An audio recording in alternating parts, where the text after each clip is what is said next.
In November, we shared with you that we have a levy, March 17th, coming up in just about 4 weeks. And during that time, I shared with you the why behind why we need a levy. As we've been out in our community, about 40 community conversations and getting feedback, we have had some questions come up. And so I'm hoping today's video will answer some of those really important questions for our community. The first reminder is that Mason City Schools is a place that people move to come to and connect. This is a destination district. Right now we are ranked in the top 10, as you know, and you've heard me talk a little bit about this, but we're delivering that great experience for about the state average cost. As we move on, we want to remind people always that this is not just a district about test scores. This is a district that's so much more than just the awards that we get out there that you hear about and read about. It's a district about people. People and programs that make this a wonderful experience for our kids. And so today I want to talk about those programs that we value, and so you understand a little bit more about them. Why do we need a levy? Well, it's been 15 years since we have brought new money into our operating funds. And so we are here again to ask you for a levy. After we failed the levy in 2010, we heard a clear message from our community, and that was, ask for what you need when you really need it. And so we listened. We made the difficult decisions, and we made significant cuts throughout our district. And during that, we also spent down our cash balance. And so we're at a place now where we need to ask for more funding. On March 17th, our community has an important decision ahead of them, and that's our levy. I have been asked a lot of questions as we've been out in our community conversations, but one question continues to come up. You've seen this visual before, but people will ask often, can you tell me more about what's at risk if we don't pass on March 17th? What kind of things does this really mean? And so in today's presentation, what I hope is that we're able to answer more specifically that question. Before I get into that, I want to just reorient us. One thing we talk a lot about here at Mason City Schools is our culture. And one of the things we want to always do is do the right thing, especially when it's hard. And so at this point in time, we want to share more information. It's difficult to share this information because everything that we're talking about are important programs and people to our school district. It's what makes us a destination district. And so as we go through this presentation, we hope that you hear us caring for people by sharing this, that we're transparent, that we're authentic. To answer the question, what happens if we fail a levy on March 17th, I think it's fair to share with our community how we're thinking about those cuts and reductions and how we approach that process. Because I think that gets to answer the question that we've been asked a lot, what's really going to happen if we don't pass March 17th? So I want to go through a couple things. One, we will do our best to protect our core instruction. So if you think of this as our visual, we will do our best to always protect this core instruction. The other thing we also want to do is honor our community input. Last year we sat in homes, about 70 community conversations. This year about 40 community conversations. We want to take that input and those themes that people say are valuable and priorities and try our best to honor that as we go through this process. What really happens is we begin to shift our priorities. We begin to move from this destination district to this more typical district that follows state requirements, state minimums, state maximums. It's not a place that we ever want to be. It's not a place that Mason expects us to be, but it is a reality when you have to cut out of your budget. This whole approach that we have been working on, making big schools feel smaller, that's more difficult for us to accomplish when we begin to make those cuts. So I want to be transparent about that right up front. And the reality is, because this is an operating levy, if we fail, it's a reduction in people and programs, and that's something I've shared with our community through our community conversations. So before I go through the rest of the presentation, I want to just bring a couple things right up front and be transparent. As you go through this is very personal. These are programs and people that we value. These are things that make us a destination district. This isn't a threat. This is not us not valuing or us picking programs that we like better than other programs. It's not about that. It's about us shrinking down to what we can actually afford to do if we would fail the March 17th levy. The first thing, if you take a look at this outer ring, we're going to talk about cost structure changes to start us off. The first cost structure change, which is one of our largest ones, is our busing. The state requires us a certain amount of busing. What they don't require is high school busing. And so one of the things that we would look at first is cutting our high school busing. Is this easy for us? Not at all. This is a very difficult decision. Again, this is something we think we should have, but it's not something that we will be able to afford if we fail on March 17th. So we will be shifting to a state minimum transportation model and eliminating busing for high school. I will also mention that this has a larger impact than just our school. We bus private schools at high schools, and so this is also something that will impact our private school partners as well. So we want to be transparent about that. The next is our athletics. Again, we have a great, robust athletic program, and we value it. It's amazing. My own kids play in several of those teams. Back in 2010, when last time we tried to run a levy and we failed a levy, we introduced pay to participate fees. So $120 for our middle school athletes, $180. What that covers is it covers fees and it covers transportation. If we fail on March 17th, we would move to a model that covers the entire programming. So our fees and our gate would cover all the athletic programming at that point in time. What that means for a family, this is difficult because these fees go up to $600 for a middle school athlete and $800 for a high school athlete, per child, per sport. So this is another way for us to begin to make a cost structure change in our district.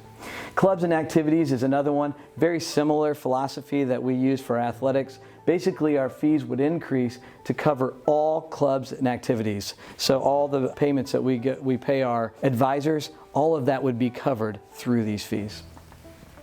We would also introduce a technology fee for all of our students in second grade all the way through. Right now, we introduce a technology fee for 7 through 12. They have a $60 fee. It pays for their device. We would expand that into grades 2 through 12. Same idea, $60 per child.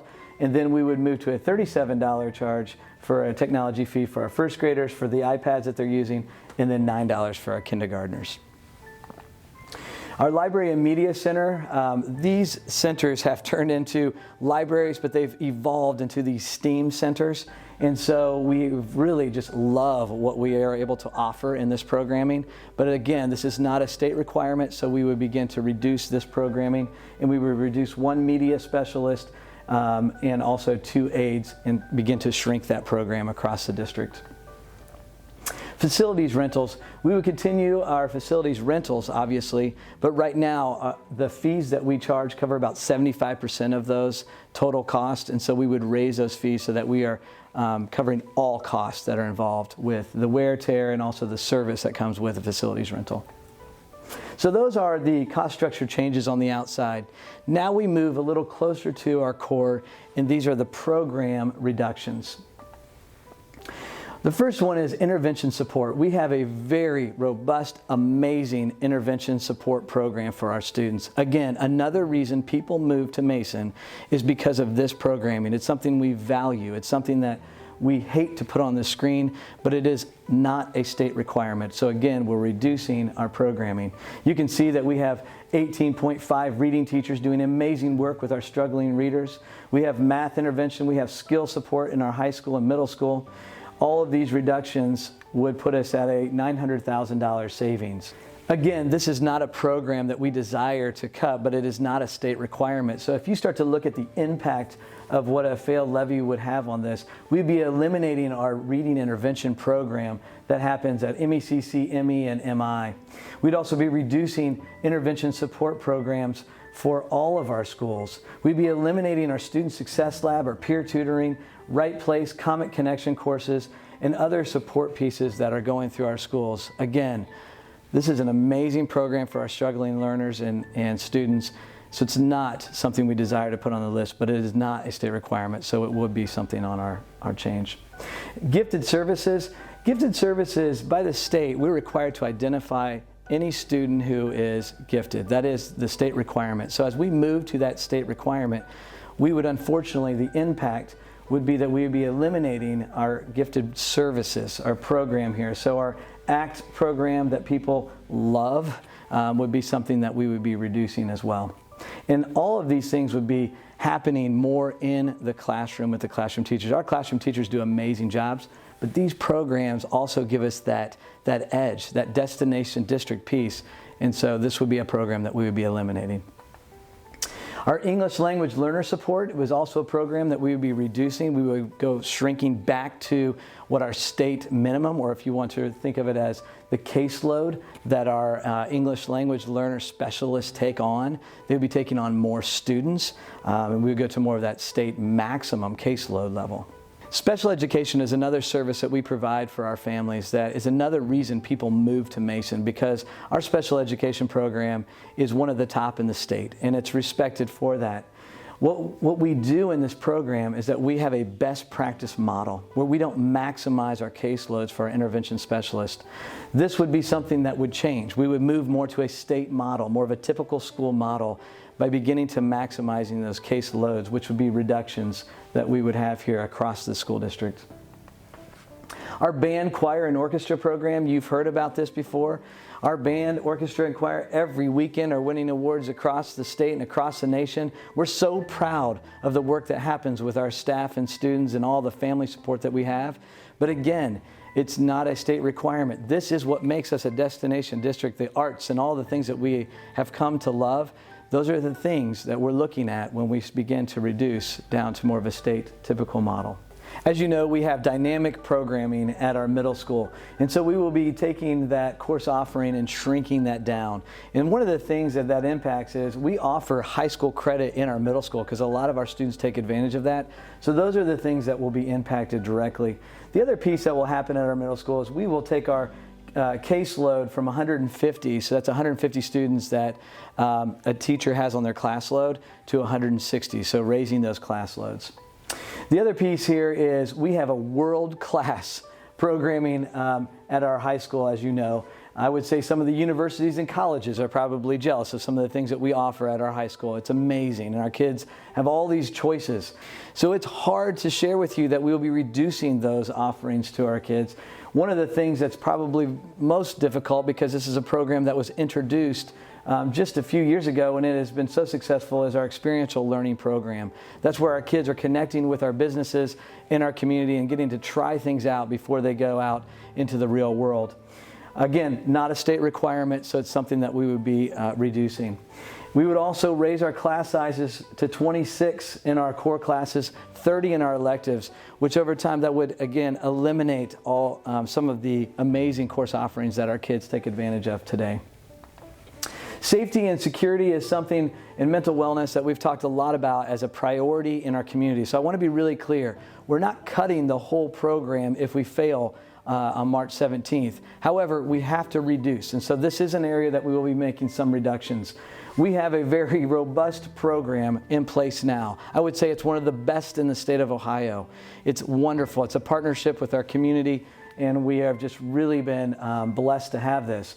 We will be eliminating one of our safety monitors at our high school, and also we will be reducing one of our counselors, so providing some less services around that. But again, trying to preserve some of the pieces that we do have. Our curriculum instruction, we have moved to a personalized learning approach. We have placed a whole team to support our teachers in that work, because as you're asking teachers to move to more of a personalized approach, they need support in place to do that. We have been recognized nationally for some of the work that we're doing in this area. But again, these are the things that make us a destination district, and we will be reducing that down. So you can see we'll be reducing curriculum instruction administrators. We'll be reducing some of our learning experience designers, which are teacher leaders, and we'll be eliminating that whole model that we have out there supporting the personalized learning that is going on in our classrooms. Will we continue to strive to have personalized learning in our classrooms? Of course. We just won't have the structure in place to support that moving forward if we do not pass March 17th. So what happens if the levy fails? Again, we will be cutting about $8 million out of our budget.